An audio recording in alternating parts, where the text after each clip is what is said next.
everyone. Thank you for being here today. Tonight, I'm going to introduce and talk about an American composer, Charles Tomlinson Griffiths, and his piano works in the Impressionistic style.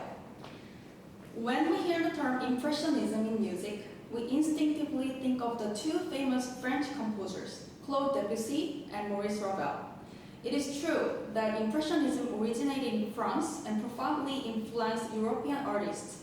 However, its impact extended far beyond Europe, reaching American composers as well, and Charles Griffiths was the one who most directly showed his interest and love in portraying impressionistic ideas through his music. When pianists select a work from the Impressionist repertoire, they often gravitate toward compositions by Debussy or Ravel. Their works are celebrated and frequently performed, making them central to the Impressionist piano canon. However, many pianists, particularly those of the younger generations, are unaware of alternative choices within the Impressionist milieu. To address this gap, I aim to introduce the Impressionistic piano works of Charles Griffiths, specifically those from his middle period, which exhibit a rich palette of colors and timbres reflective of Impressionist aesthetics. It is important to clearly acknowledge that the word Impressionism was not embraced wholeheartedly by Debussy and Ravel or many of the famous painters who elicited the description. Debussy was afraid to be labeled with a specific word or style, and Griffiths also felt the same way. However, scholars writing about Griffiths often found the designation useful and appropriate to link their compositional styles. I also must point out that Griffiths cannot be limited as merely as an impressionist. He was always aware of the newest trends in the music world, and he embraced the trends and sought to infuse them into his original musical voice. However, in this lecture, I intend to focus on his music middle period and take the term American Impressionist to make a clear categorization of his contrasting musical style. In this lecture, I will introduce who Charles Griffiths is and explore his musical styles, especially the middle period so-called Impressionism period. To discuss his musical style and in this period, I will be focusing on two major piano works, three-tone pictures Opus 5 and Romance Sketches Opus 7. I will suggest some musical ideas and performance guides for the two pieces, and finally I will perform the pieces. Charles Griffiths lived a very short life of just 35 years. He was born in New York in 1884 and died in New York in 1920. His musical training started at an early age as he learned piano from his sister when he was a child. When he grew up, he pursued formal studies in Germany, where he was very much influenced by German Romantic music and culture, including the music of Richard Strauss and Richard Wagner. He studied at the Stern Conservatory in Berlin and became more interested in composition than in piano performance, even though he was recognized as a talented pianist there. To study composition more professionally, he left the conservatory and briefly studied with Engelbert Humperdinck, who is widely known for his opera Hansel and Gretel. After he returned to the United States in 1907, he was appointed as a director of music studies at the Heckley School in New York, and he held the position until he died. In fact, he did not really love this job as he wanted to spend more time on composition than teaching, but it certainly gave him financial stability so he could make a living in the New York City. Griffiths' compositional career is often divided into three periods: early, middle, and late. The early period is regarded as the late German Romanticism period, as Griffiths was hugely influenced by Richard Wagner and Richard Strauss. At the time when Griffiths was in Germany, Strauss was a director of the Royal Court Opera in Berlin, and Griffiths frequently went to his concerts to listen to his music. The middle period, which will be the main focus in the lecture tonight, is called Impressionism period. a period of exploration and immersion in French Impressionism.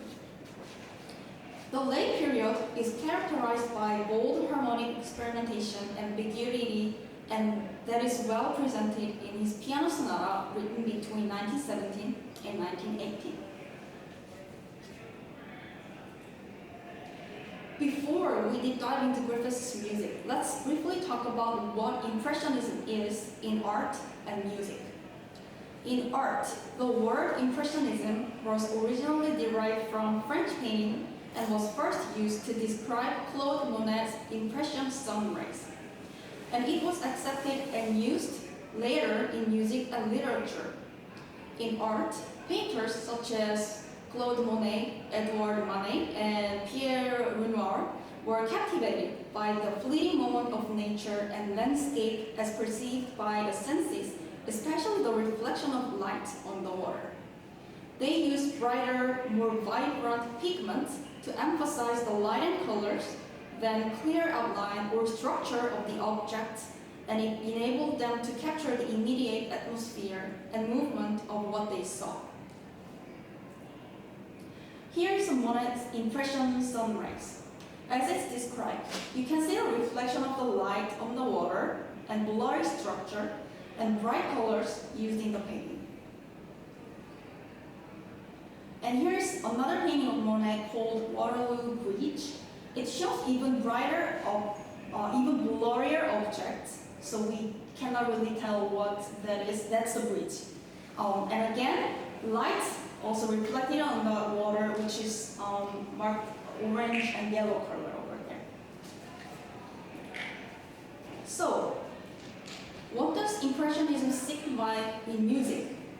In music, with a similar inspiration, composers like Debussy and Ravel, and of course Charles Griffith, attempted to depict the scenes and movements of nature like water, wind, fountains, fog, clouds, and night.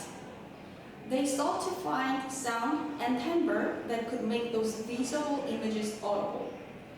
They used a variety of rhythmic variations such as extended tremolos and ostinatos that portray the movement of water or wind, and they sometimes used whole tone scales, pentatonic scales, parallel chords, and other exotic harmonies to create vague, dreamy timbre and tone color that fit the atmosphere of the nature that is beautiful and the mysterious at the same time.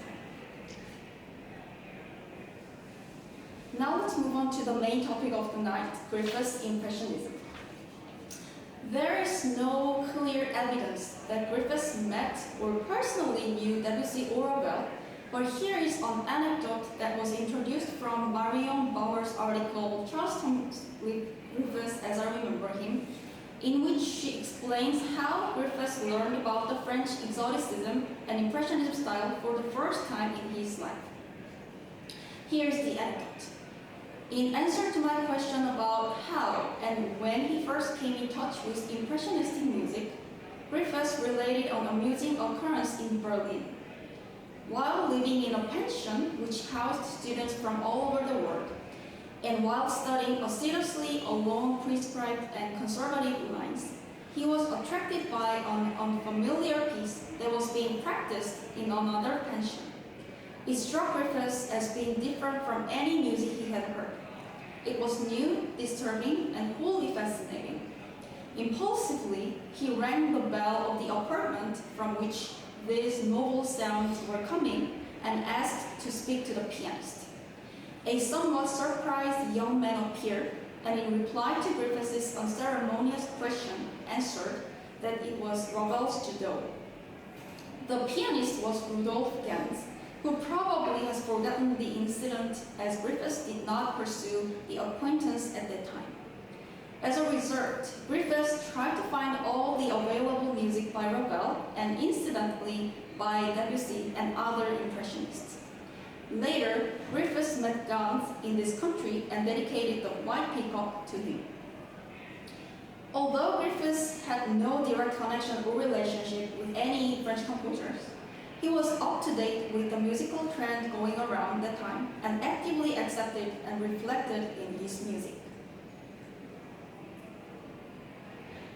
During the middle period, Griffiths composed and published 3 piano collections: 3-tone pictures opus 5, fantasy pieces opus 6, and romance sketches opus 7.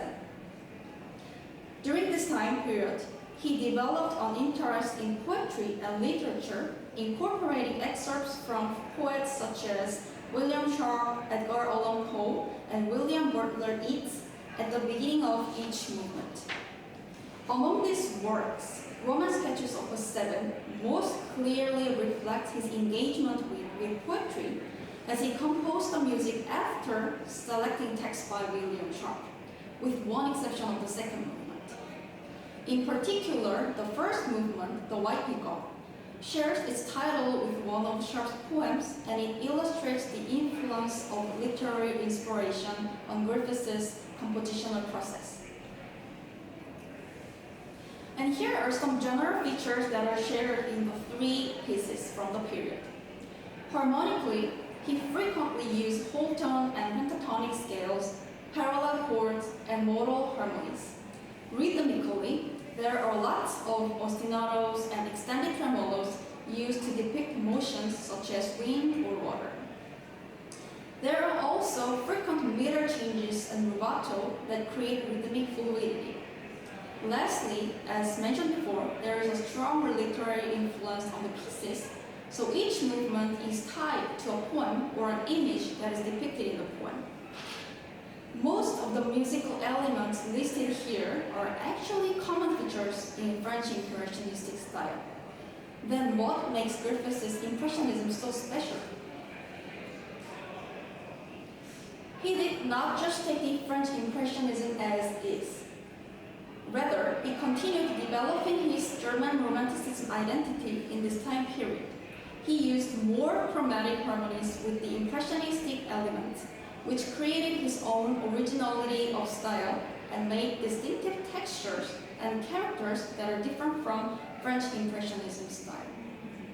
Also, Griffiths often employed clearer formal structures. Many of his works use an ABA form or similar symmetric structure. This provides a sense of direction and balance, which contrasts with the more fluid, improvisational feel of French Impressionism. Both 3-tone pictures and romance sketches are deeply rooted in nature imagery and poetic symbolism, so they share some common features. Evocative titles and texts from poems, extended chromaticism, ostinato textures, layered textures with clear melodic lines over swirling figures, frequent meter changes, and programmatic structure influenced by poetry. During the performance later, I will pull up all the poems included in the 2 pieces on the screen up there, so you can read the poems while listening to music. Now let's take a look at each piece and see how Griffiths reflected all the impressionistic and poetic ideas through his music. The 3-tone pictures, opus 5, was written between 1911 to 1912 and published in 1915. It consists of 3 movements, and each movement has an imaginative title: The Lake at Evening, The Veil of Dreams, and The Night Wind. In the first piece, The Lake at Evening, Griffiths quoted a short excerpt from William Butler Yeats' poem. A dreamlike melody unfolds in long phrases with no clear cadence. The right-hand melody floats above a mysterious left-hand ostinato of 8 octaves, exactly evoking stillness and reflection of the lapping water that is exactly depicted in the poem. The piece is dominated by the whole tone harmonies. Here in The Veil of Dreams, Griffiths shows an extensive use of chromaticism. The melodic line in the right hand is made of chromatic double third to create a rich, ambiguous tonality. The blue circle marking on the excerpt show where the double third figurations are, and the yellow highlights are the whole tone intervals. The harmonies glide without clear resolution, and the texture is built on a haunting ostinato, just like a weird, mysterious dream that we sometimes experience. The chromatic idea is also linked to the way he achieved the climax. Griffiths goes through more harmonic shifts using extreme chromaticism to build up the tension towards the climax, which came from the late Romanticism. Whereas Debussy often builds up the climactic point through the rhythmic drive or dynamic change with repetitive harmonies. Here's the excerpt from The Veil of Dreams. The climactic moment of the movement and all the highlighted lines indicate the chromatic motions building towards the forte at the climax. When it reaches the climax, the bass line of the left hand chromatically descends to get back to the quiet, mysterious moment of the dream.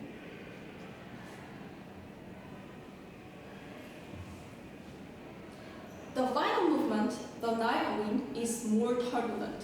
Rapid arpeggios and swirling textures suggest uneasy movement of wind. Within the dance figuration, Griffiths embeds a chromatic melody which requires careful tone color separation by the pianist. This rapidly running 16th note figuration reminds of one of Debussy's famous preludes, What the West Wind Saw. And here is the excerpt from the prelude of Debussy. As you can see here, we can see the similar scalar patterns going up and down just like the wind's movement. The next piece, Roman Sketches, was written between 1915 to 1916, and it is Griffiths' most famous piano composition. Each movement of the piece, except for the third movement, was dedicated to a different person, so there is also the name of the dedicatee written at the top of the music. It consists of 4 movements with evocative titles: The White Peacock, Nightfall, and the Fountain of the Aqua Paula, and the final movement, Cloud. All the 4 movements include William Sharp's poems. The White Peacock is based on a poem by Sharp that has the same title. This piece features frequently shifting meters, 3-2, 5-4, or 7-4, which represents the unpredictable movement and grace of a peacock. The piece is built around a descending chromatic motif which is highlighted in the yellow, and a whole tone scale which is marked with pink color. Here we can see the descending chromatic motif in the yellow highlights was used to build a climax towards forte and fortissimo, just like we saw in the Veil of Dreams in the 3-tone pictures. So this descending chromatic motif, it rolls really crucial point here. So this piece presents harmonic ambiguity in a beautiful way and many different tone colors, which we can easily link to orchestral instruments. In fact, this particular movement was orchestrated later by Griffiths himself. This movement requires lots of flexibility in tempo throughout the whole pieces, as it gives us a specific indication at the top of the music, languidamente e molto rubato, meaning languidly and very rubato. The second movement, Nightfall, opens with a long-held D-sharp ostinato that creates tension before fading into a quiet pentatonic passage. This ominous ostinato figure recalls the Legibet from Ravel's Gaspard de la Nuit, which also makes use of consistent ostinato rhythm that creates an ominous, dark atmosphere. The overall mood of the piece is meditative, dark, and mysterious, with an unexpected, brighter moment in the middle movement. This is the beginning of Ravel's Legibet, and you could see the similar ostinato in the right hand shifting to the left hand later. Compared to this piece, Nightfall presents a darker sound and color by using the lower range of the key to reflect the scene and mood of the poem. The Fountain of the Aqua Paula, the third movement, shows a flowing left-hand melody with right-hand figuration that imitates the sound of cascading water. The use of modes and impressionistic colors are especially effective here. This piece also shows lots of rhythmic complexity in the middle section that makes the piece technically demanding and makes it musically complicated to separate the different layers and colors. Here's the excerpt of the rhythmic spot that I just mentioned. You can see the rapid running double third in the chromatic motion in the right hand. And here, the three different layers that require delicate tone separation for different colors. So there's yellow at the top, and pink in the middle, and blue at the bottom.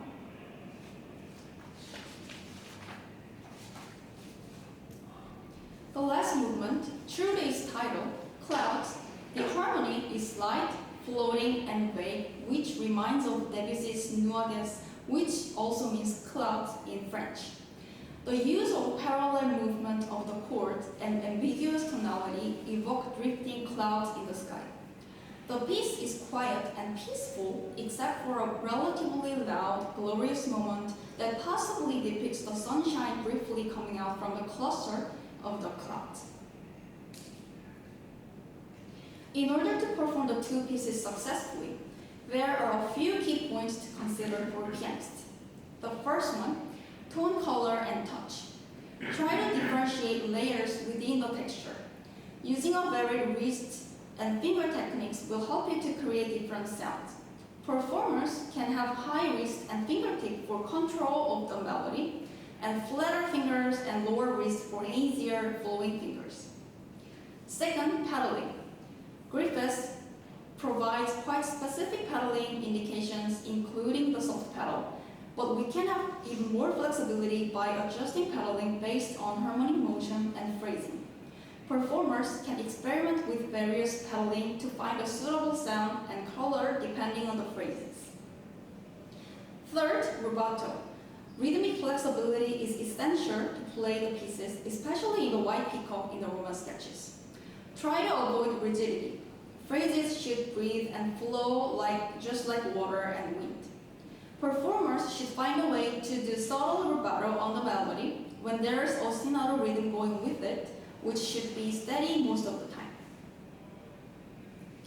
Fourth, dynamic range.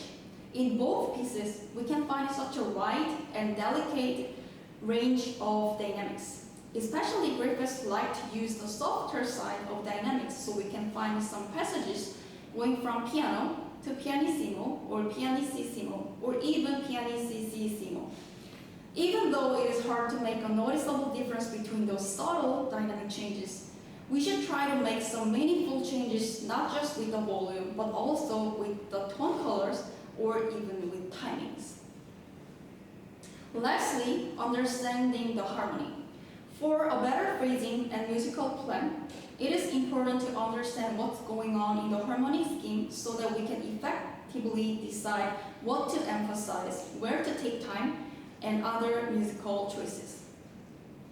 Ultimately, the goal for a successful performance of the two pieces is to paint an overall landscape, one that captures the fleeting beauty Griffiths sought to express, just like Monet or Renoir did with brush and color.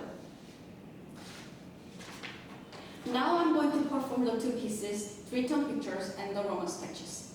During the performance, please take a moment to read the poems on the screen for each movement so you can get some ideas and images of what you're listening to. Also, I included some paintings by a bunch of Impressionist painters, so you can also see the background and see if it matches with the text or not. So I hope you guys enjoy.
Griffiths may not be as widely known as Debussy or Ravel, but his contribution to American Impressionism is profound.